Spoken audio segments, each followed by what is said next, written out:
Local outrage over stalled legislation to help millions of military veterans. The bill would expand medical benefits to veterans exposed to toxic burn pits in Iraq and Afghanistan. Lydia Sparra explains what's next.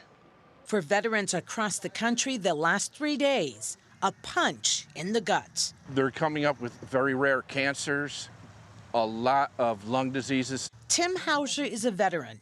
After fighting in Desert Storm, he's now fighting at a rally in Twinsburg for the PACT Act, a bill that would have given benefits to millions of veterans for having to be in burn pits. They start out as about the size of a football field, and some of them have grown to be 10 football fields in length. Open-air burn pits were common at U.S. military bases during the wars in Iraq and Afghanistan. These burn pits oftentimes contain chemicals, paint, toxic, and human waste. Comedian and talk show host Jon Stewart fought for first responders from 9/11 who were also exposed to asbestos and other cancer-causing chemicals. He says this bill was a done deal until 25 Republicans flipped their vote.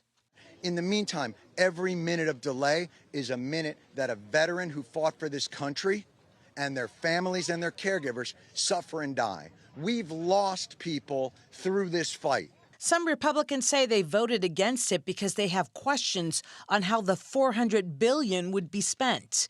We reached out to Rob Portman's office, and they say Rob voted for the PACT Act last month and supports helping veterans who have been exposed to toxic chemicals while serving our country. He will vote for it again when it comes up for a final passage vote. Meantime, back in Twinsburg, Hauser says some of his fellow comrades are in desperate need for benefits right now, and this bill is their only hope.